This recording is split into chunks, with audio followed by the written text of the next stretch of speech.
Hello বন্ধুরা, BD ছাদ কৃষি চ্যানেলের পক্ষ থেকে আপনাদেরকে স্বাগতম। আজকে আমি 12 দিন পর সুস্থ হয়ে আপনাদের মাঝে চলে আসলাম। আমার জ্বর হয়েছিল, ডেঙ্গু জ্বর। তার জন্য আমি গাছের ঠিক মতন পরিচর্যা করতে পারিনি। তো ইতিমধ্যে গাছের ফলগুলো ভালোই বড় হয়ে গেছে এবং ফলগুলো কিছু কিছু ফল পাকতেও শুরু করেছে। ইতিমধ্যে গাছ থেকে কয়েকটি ফল ছিঁড়া হয়েছে। এর আগের মধ্যে ফল ছিল, এখান থেকে ফল ছিঁড়া হয়েছে। তারপরে আরও কিছু গাছ আছে, আমি আপনাদেরকে দেখাচ্ছি, চলুন। সেখান থেকে ফলগুলো ছিঁড়া হয়েছে। এই যে এই গাছটা আপনারা লক্ষ্য করুন, এটি ফুলে আর একটা। এই গাছটিতে কিন্তু বেশ কয়েকটি ফলন ছিল। এখানে ছিল, তারপরে এখানে ছিল 3-4টা, এখানে প্রায় 7-8টার মতন ফলন ছিল। এই ফলগুলোকে আমার বাবা ছিঁড়ে নিয়েছে, যেহেতু আমি অসুস্থ ছিলাম।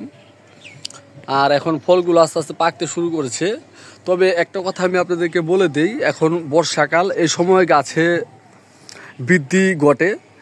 যেহেতু আমার গাছের ফল প্রায় শেষ পর্যায়ে, এখন আমি গাছে খাবার দিয়ে দেবো। তো খাবার এখন রাসায়নিক কোনো ধরনের খাবার এখন দেওয়া যাবে না। এখন শুধু খাবার একটাই, সেটা হচ্ছে গোবর। এখন আমরা যেহেতু মাটি গাছের ফলগুলো শেষ হয়ে গেছে, তাই এখন আমরা মাটি খুদে, এর পাশ দিয়ে মাটি খুদে তারপর আমরা এর সাথে শুধু গোবর মিশিয়ে দেবো আর হাড় গুঁড়ো শিংকুচি, এর পাশাপাশি আমরা একটু বরুণ দিয়ে দেবো।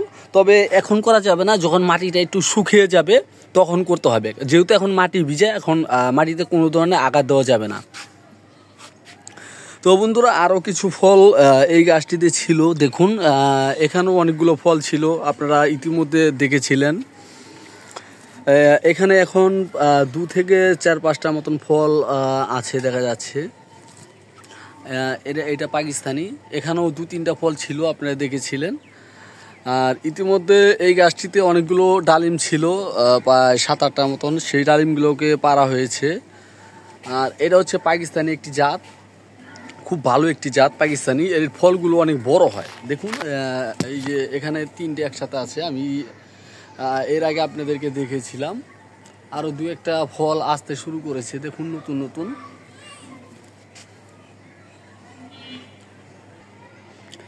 তো দেখুন বন্ধুরা, এখানে আর একটি জাত, এই ডালটা আমি এখানে বেঁধে দিয়েছিলাম। তো রশিটা ছিঁড়ে গেছে, হয়তো বৃষ্টির কারণে পচে গেছে। এটা আমার বীজ থেকে উঠানো এই গাছটি। আর এখানে যে গাছটি দেখতে পাচ্ছেন, এটিও ফলন, 2-একটা ফলন এখানে দাঁড়িয়েছে। জানি না এটার সাইজটা কি পরিমাণ হতে পারে। এখানেও 2-একটা ফলন দেখুন দাঁড়াচ্ছে।